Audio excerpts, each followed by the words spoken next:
Science vs. Propaganda is a podcast at the intersection between science communication and social justice activism, challenging the pseudoscience, bad science, and the misrepresentation of science by those championing a reactionary agenda. In this episode, I mark Pride Month by investigating the claim recently made by popular children's author JK Rowling that the majority of transgender teens will, in her words, grow out of it. And I trace Rowling's journey down the rabbit hole of pseudopsychiatry, past the researcher who invented a fake mental disorder, all the way down to the hate groups and conversion therapists from whence these claims originate. It has been a busy Pride Month for JK Rowling. First, she had accidentally tweeted abusive language at a young child who sent her a drawing of one of their characters. Next, she instigated a Twitter mob against the authors of an article on period poverty in the developing world because they had the audacity to use the phrase people who menstruate rather than women, and thereby failed to exclude girls, trans men and non-binary people, many of whom also menstruate, from consideration. And then she followed this up by claiming that those who disagreed with her insinuation that transgender men are not real men were somehow erasing same-sex attraction. But her Pride Month wasn't over. No, she was just getting warmed up. Sensing either a need to clarify her position, or perhaps an opportunity to press the attack, Rowling published a lengthy blog post setting out her views on transgender people. From innuendos about predators in bathrooms to the insinuation that lesbians are somehow being coerced into dating people with penises, her blog post is remarkable only in how comprehensively it integrates every recycled homophobic trope and every fake science talking point that together make up the lexicon of the anti-transgender hate movement.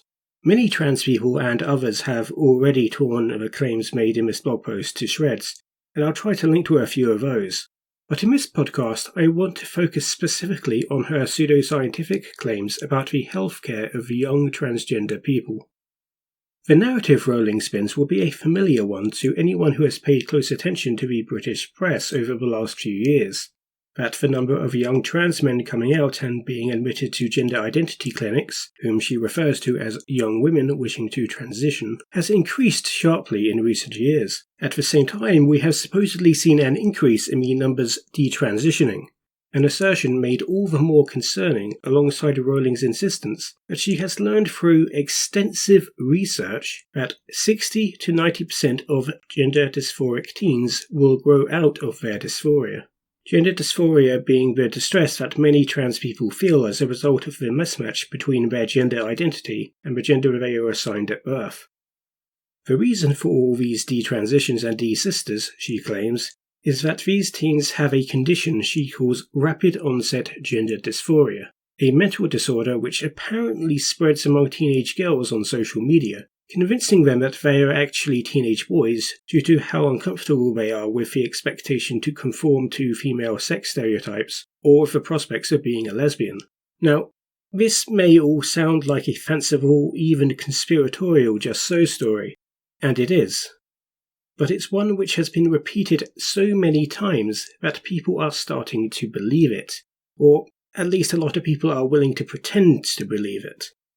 And it's precisely and only because of the ubiquity of the narrative Rowling has embraced, which makes it one worth examining more closely. Along the way, we'll learn how to invent a fake mental disorder. But first, let's begin our investigation with the claim that 60 to 90% of trans teens will grow out of it. Anyone who has traced the development of anti-transgender talking points over recent years will be aware that the 60 to 90% figure originates with a blog post from heterodox sexologist James Cantor, titled "Do Trans Kids Stay Trans When They Grow Up?", first published in January 2016. In this blog post, Cantor lists 11 follow-up studies of supposedly gender non-conforming children, and concludes, the exact number varies by study, but roughly 60 to 90% of trans kids turn out no longer to be trans by adulthood. This blog post was noticed and popularized by an article from New York Magazine journalist Jesse Singal, who imparted upon it the implication that the use of puberty blockers or other medical interventions on trans youth are ill-advised, as most will grow out of it. Both Cantor's blog post and Single's article were then used as a basis for a page on Transgender Trend, which is a website dedicated to opposing childhood and teenage transition, fear-mongering about trans people in general, as well as what they call gender ideology, and writing to schools encouraging them to out such kids to their parents. The page in question is called Science and Transgender: Do Children Grow Out of Gender Dysphoria? And cites both Cantor and Single, this time with the additional implication that the use of puberty blockers may be preventing teens from growing out of it. Spoilers, this is because in reality almost no teenagers who believe they are trans grow up to decide that they were mistaken, much to the disappointment of the folks at Transgender Trend. The misinformation around puberty blockers is a whole can of worms that I'll reserve for a future episode, though. From Single and Transgender Trend, this quickly spread throughout the anti-transgender blogosphere and websites, and versions of the claim are now being made by anti-transgender campaign groups and have been repeated by British politicians. For this reason, it's important that we take a closer look at the studies Cantor uses to make this claim. But before diving in to take a closer look at the studies, it's worth noting a couple of things. First, unlike Rowling, Cantor claims this figure applies to trans kids, not trans teens, a distinction whose significance will soon become clear. The shift from talking about trans kids in the original Cantor post to the implication picked up by Rowling that this applies to teens is an artifact of the attempt to weaponize this claim against the use of puberty blockers. Second, despite the implication of both Cantor and Rowling, most of the kids participating in these studies are not trans, did not identify as a gender other than the one they were assigned at birth, and did not have a diagnosis of gender dysphoria or any historical equivalent. These were kids referred to psychologists for displaying behavior that was not considered typical for their gender. What was the precise nature of this gender atypical behavior? Let's take a closer look. The first of these is a study published in the Medical Journal of Australia in 1987, titled Gender Disordered Children, Does Inpatient Treatment Help? To give you a feel for the nature of the article, let me begin by quoting you the opening sentence verbatim. Outcome studies of children who have markedly inappropriate gender behavior or who reject their biological sex indicate that many develop unhappily, with poor interpersonal relationships, homosexuality, transvestitism, and transsexuality. End quote. Yes, this is a paper from a conversion therapist, in which 8 children whose supposed symptoms include dressing in their sister's clothes or playing only with girls were subjected to between 6 and 28 weeks confinement, during which time their treatment involved discouraging their quote, stereotyped, inappropriate and isolating cross-gender behaviors, end quote, and in which success was measured by adopting stereotypically gender-appropriate characteristics and the absence of homosexual attraction. The study found that all 8 of the children subjected to this treatment reported no gender non-conforming or homosexual behavior into adulthood, presumably from fear of being sent back to that hellhole. Another study, this time published in Comprehensive Psychiatry in 1978. Again, let's read the opening. This is an account of the results of 10 years of further follow-up of 16 boys with early effeminate behavior, first reported in 1966. The longer follow-up has yielded more definitive data on the outcome as to homosexuality, as well as a better delineation of the natural history of the syndrome. I'm starting to sense a pattern here. This time it's an observational study, with the main observation being that what it describes as deviant outcomes were present in 75% of cases. These deviant outcomes being 4 boys described as homosexual, 2 described as probably homosexual, 1 described as a transvestite, and 1 person described as a transsexual. Once again, there's little reason to suspect that most of the child subjects were trans or would have considered themselves such. Instead, participants were recruited on the basis of demonstrating effeminate behavior, such as playing house in the role of a mother, playing with dolls, not liking boys' games, and feminine gestures. Yet another study, this time published in the American Journal of Psychiatry in 1972.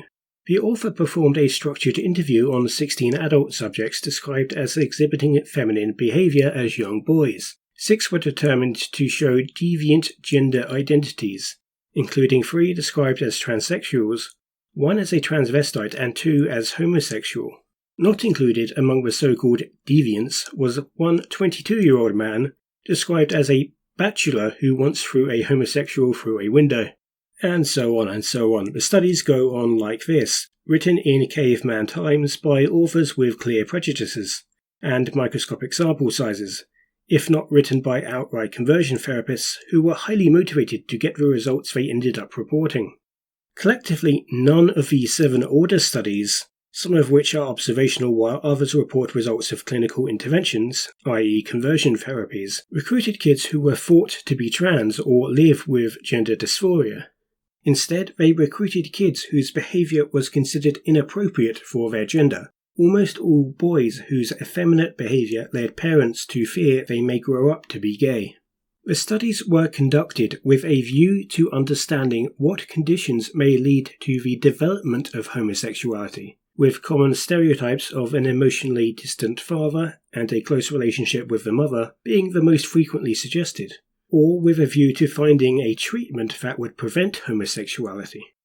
I'll reiterate to be clear, the description of children as gender disturbed back in the 70s and 80s was not an early, politically incorrect way of diagnosing gender dysphoria or anything remotely similar. It was a way of saying that the child's parents or some other authority figure had determined by their conduct, preferences or mannerisms being sufficiently non-gender conforming that they were likely to grow up to be homosexual, if they weren't already. In such light, it is unremarkable that a majority of such studies cited by Cantor find that most of these kids grow up to have a queer identity, and entirely unremarkable that a clear minority of them are trans, because there was never any good reason to think that they might be. At the time, many psychologists drew very little distinction between homosexuality and what they call transsexualism. Rather, these 2 different outcomes are assumed to be manifestations of the same thing, with what they called transsexualism being just an extreme form of homosexuality. In many ways, Cantor and his colleagues are the heirs to this tradition, but I'm getting ahead of myself. That is a topic I'll have to save for a future episode. What Cantor has done with these old conversion therapy papers is to reinterpret the gender non-conforming or queer behavior these kids were brought in for as these kids being transgender. He then reports that the majority of these kids will grow up to be cisgender and gay, as though any other outcome might have been expected. What should hopefully be clear is that none of these studies support the claim made by Cantor and repeated by Rowling that 60% or 90% or any other percentage of trans kids turn out to be no longer trans by adulthood. But what about the larger, more recent studies? Surely they can't be so bad. Well, we have 4 recent studies, 2 of them with respectable sample sizes, so let's take a look. Of the 4 studies, 2 come out of the same Toronto clinic and 2 out of the same Amsterdam clinic. In both cases, there is a smaller, earlier study followed by a later, larger and more detailed study. The 2 studies from Toronto were published in 2008 and 2012, and both are follow-up studies of children diagnosed with gender identity disorder and treated at the Toronto clinic. Both reports found that as teenagers, the vast majority of participants could no longer be diagnosed with gender identity disorder on follow-up. Many of those in the first and most of those in the second study were teenagers at the time of follow-up. Gender identity disorder is now no longer recognized by any authority in psychiatry or clinical psychology, and there's a fair case to be made that the results are, at least in part, an artifact of that now defunct measurement, which would not be replicated with more modern diagnostic practices. There's also a point to be made that a GID diagnosis did not require the child to actually identify as a gender other than the one they were assigned at birth. However, I'm not going to make those arguments here. Instead, there's a much bigger problem with the interpretation being placed on these studies. What's being reported by these studies is not the result we would normally expect of the children with this intake profile. What's being reported is the answers they gave to questions after being subjected to treatment at this clinic.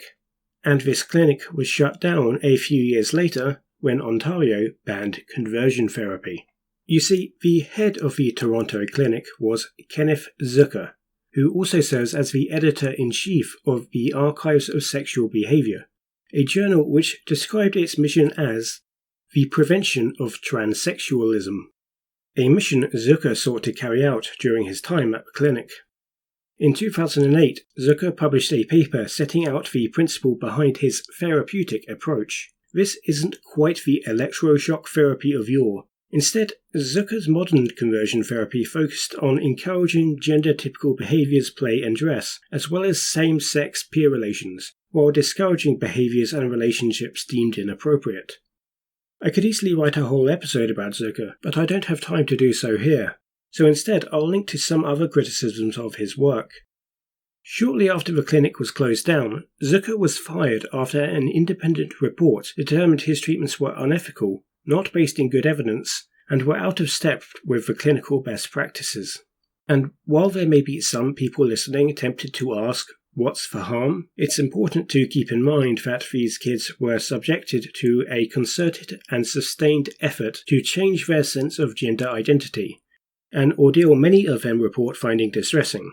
The results reported by conversion therapists cannot be taken at face value, as many participants may have just been going along with it to make them stop, or may simply be repressing their true identities. This leaves us with the two studies from Amsterdam. One was published in 2008 and the other in 2013. The two studies are fairly similar, except that the latter study has a larger sample size and a more detailed analysis. That one also has the distinction of being the study singled out for closer examination by both single and transgender trend, and is the one most often referenced, with or without direct citation, by other anti-transgender groups. For these reasons, I'll be focusing on that version of the study. The 2013 study took 127 people aged below 12 at the time of their initial assessment at the clinic, and age 15 years or over at the time of follow-up. Of the 127, 28 did not respond to the clinic's attempt to contact them, or could not be traced by the clinic, and in a further 6 cases, responses were obtained only through parents. Of those who remain, 47 were classified as persisters and 46 as desisters. The 6 whose parents responded on their behalf were also found to be desisters, though take this with a grain of salt. Now, when cited by groups like Transgender Trend, it's claimed that 64% of children have desisted, based on the assumption that all those who didn't respond to a follow-up request are also desisters. That assumption seems pretty questionable, and without making it, the split is right down the middle. But even if we make that assumption for the sake of argument, there's a much bigger problem with the spin people like Cantor, Single, Transgender Trend and others want to impart onto this study.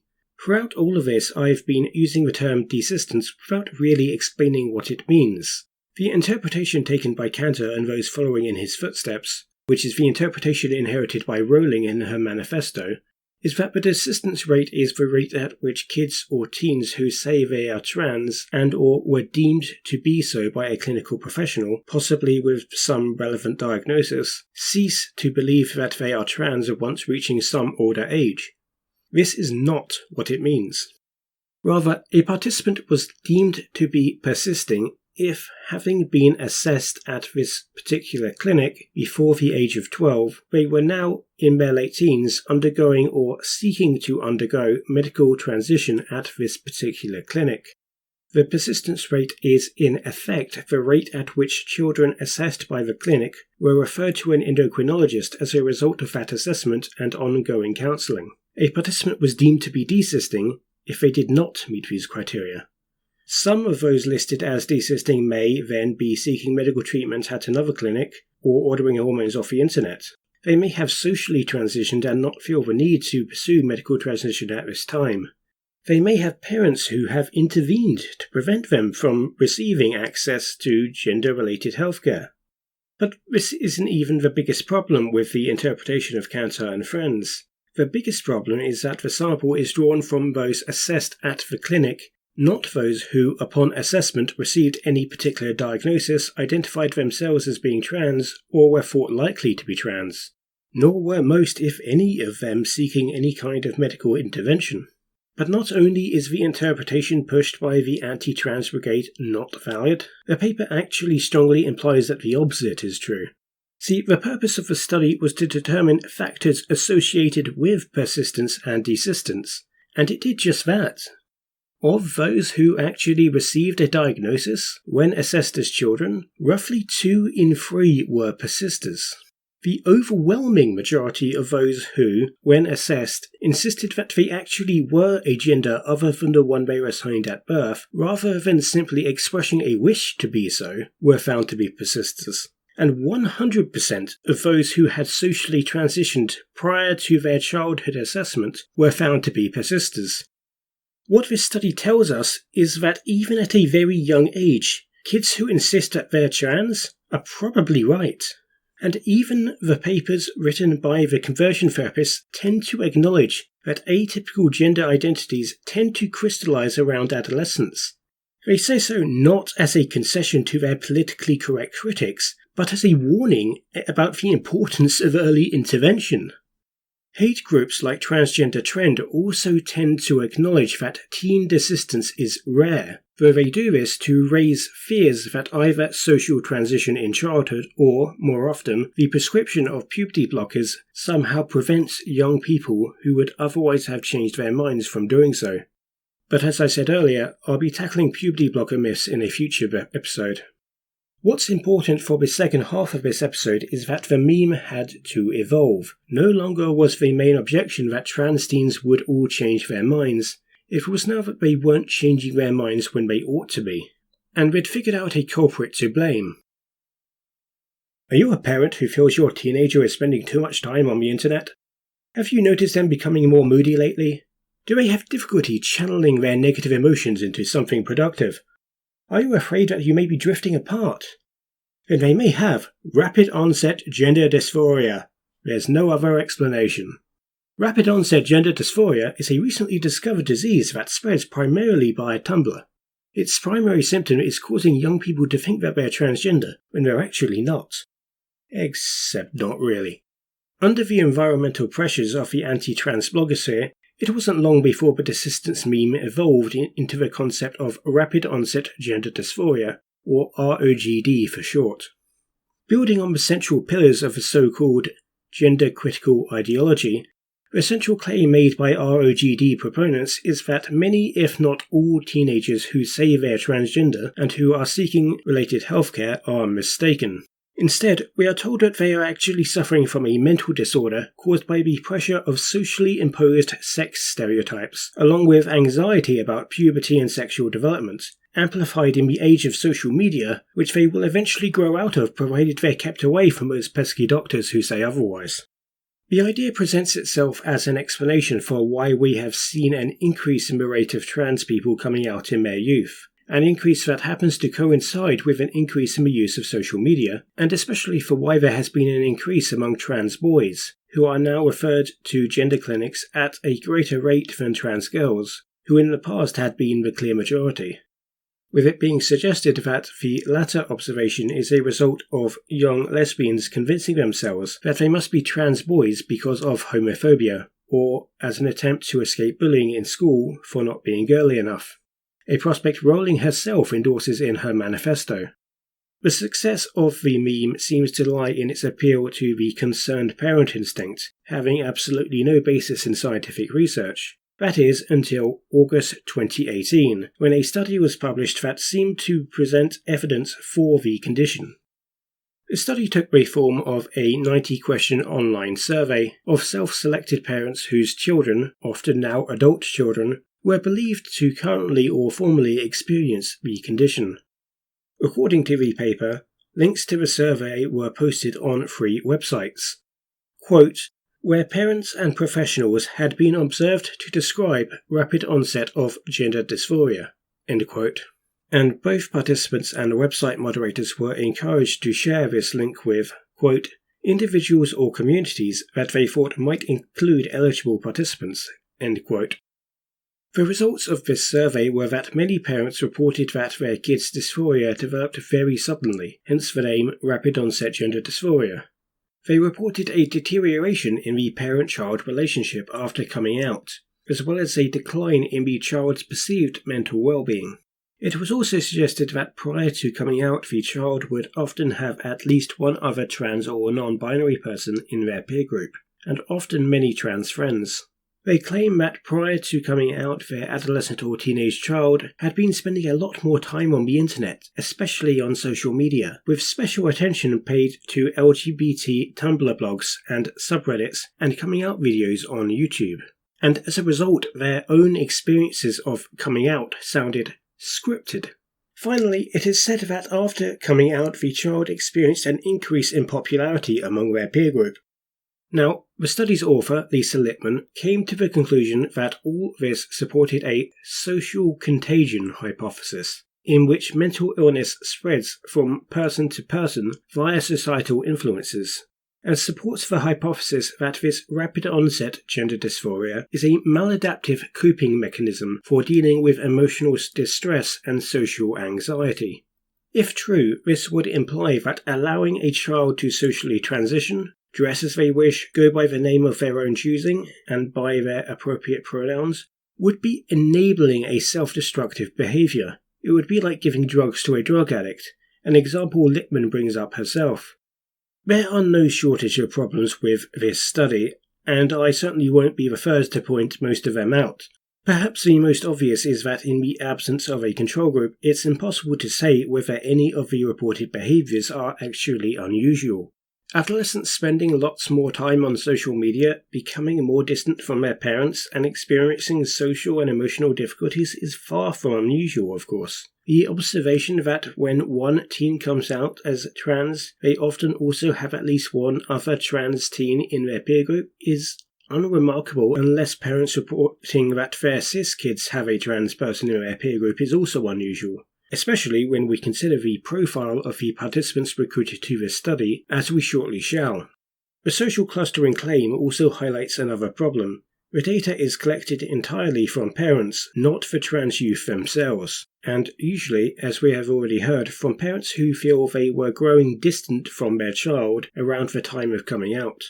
We also know that these details about the precise composition of the child's peer group at any given time is being recalled years after the fact by parents, for whom this was clearly an emotionally charged experience, and, as we shall soon see, may have been highly motivated to give certain specific answers.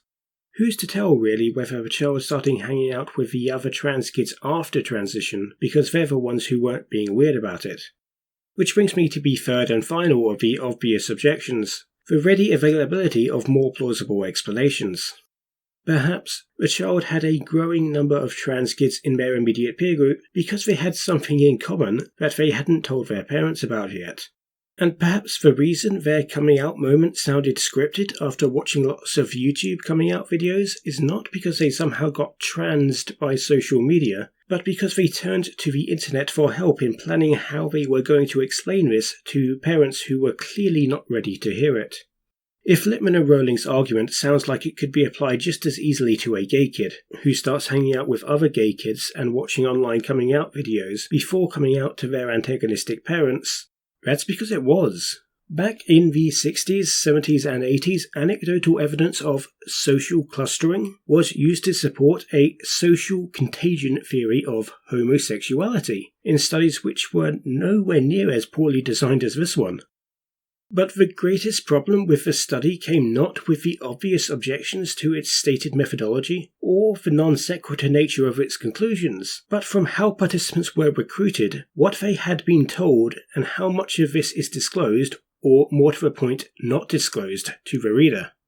You will remember we were told that participants were recruited from 3 websites where parents and professionals had expressed concerns about rapid onset of gender dysphoria. While that's technically true, it's rather burying the lead.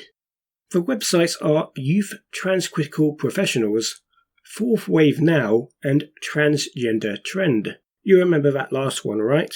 Well, the other 2 are pretty similar. What all 3 have in common is that they are campaign groups, personally I'd go so far as to say hate groups, committed to opposing the affirmation of transgender youth and opposed to conventional approaches to transgender healthcare. And transgender trend lobbies schools to ensure that transgender pupils aren't allowed to use the bathrooms or changing facilities, insist that staff misgender such pupils, and even demand that schools out trans or gender questioning students to their parents.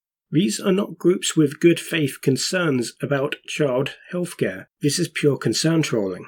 The people associated with these groups and routinely reading their websites are not ordinary parents who just happen to have concerns. They're activists who have been fired up by reading years of propaganda, and they're highly motivated to give the answers that are expected of them when they participate in a study like this one.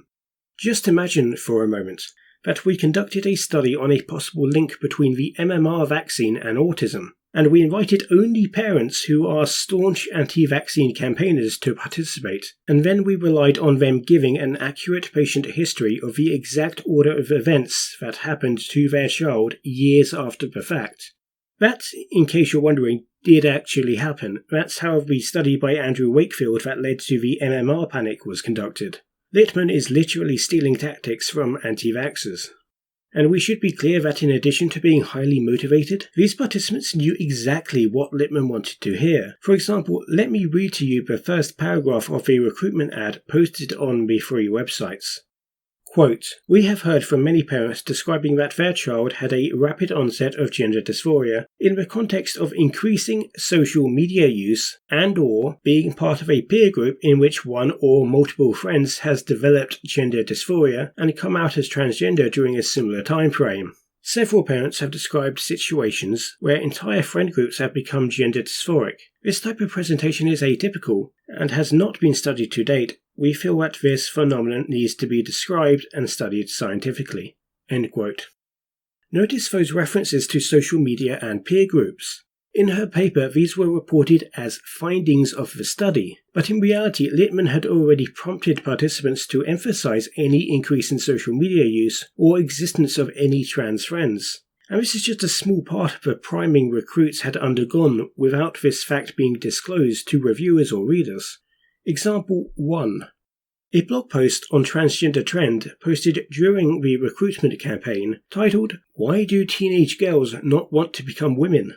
The blog post explicitly references the, quote, direct influences on kids through the media and especially on social media platforms such as Tumblr and Reddit, end quote, and references, quote, the typical pattern for adolescent girls to come out is written in scare quotes by the way, to come out as transgender after binging on these sites, end quote.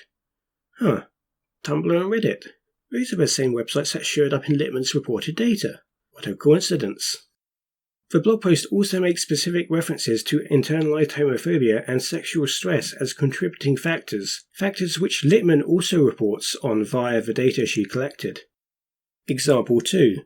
The FAQ page of Transgender Trend during the recruitment campaign.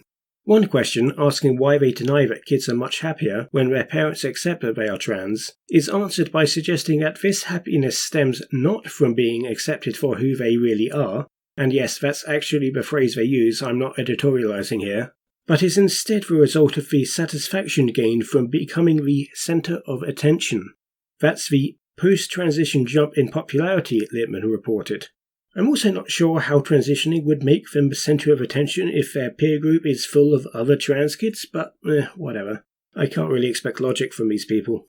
In its answer to another question, the FAQ also suggests that trans people who claim to have known that they were trans from a young age are either lying or constructing false memories. It was reported by their parents in Littman's study that their kids had claimed to have always known, but to have shown no previous sign, and even to have made up false memories of early cross-gender behaviour that never happened. Example 3. A blog post on Fourth Wave Now, published shortly before the recruiting period. It's titled, "Tumblr Snags Another Girl, but her therapist mum knows a thing or two about social contagion." That one's pretty self-explanatory. Example 4. From the same website, a blog post titled, "The Adolescent Trans Trend, 10 Influences," posted during the recruitment campaign, The first influence it lists is actually a link to the previously mentioned blog post.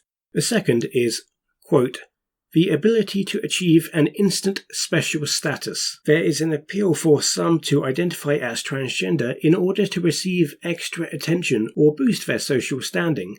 End quote. Again, I don't really need to add anything. I could add further examples, but I think I've made my point. This isn't proper scientific research. This is the laundering of ideological talking points from extreme anti-trans activists. Littman does at least anticipate the objection that the participants might be transphobic, although she goes out of her way to avoid revealing the true nature of her sample. She slaps down this objection by pointing to the result of a question included in the survey asking if a parent believes that transgender people deserve the same rights and protections as others, to which 88.2% responded yes. This is obviously a pointless question. It's like asking, are you racist? Nobody is going to say yes. Frankly, a score of 88% is, if anything, worryingly low. A much more informative question would have been, should trans women be allowed to use the women's bathroom? Or, should it be easier for a person to change the gender on their birth certificate? Two live-wire issues that the people on these websites have strong opinions about. But a useful question like that would have given the game away. By this point, I think it's pretty clear what's happened in these relationships. It's not that the kids turned against their parents after being radicalized by gender ideology, it's that their parents refused to accept their kids for who they really were. Well, that's a sad note to end on. Belated Happy Pride Month, everyone. Just before recording this, Rowling has come out with another lengthy Twitter rant about trans people, this time focusing on puberty blockers and detransition. I'm going to address those in the next episode. So that's something to look forward to. Don't forget to like, comment and subscribe if you're listening to this on YouTube. If you're listening to this on SoundCloud, then do whatever people do on SoundCloud. I don't know, I'm new to this. If you'd like to hear more of these, please consider supporting me on Patreon at patreon.com/science-versus-propaganda. That's Science vs. Propaganda. Until then, I'd like to thank my $5 plus patrons, James Lingford, Joe Boyle, Julie, Carla LaPala, Lannery Joseph, and Ryan. Thanks for listening, everyone.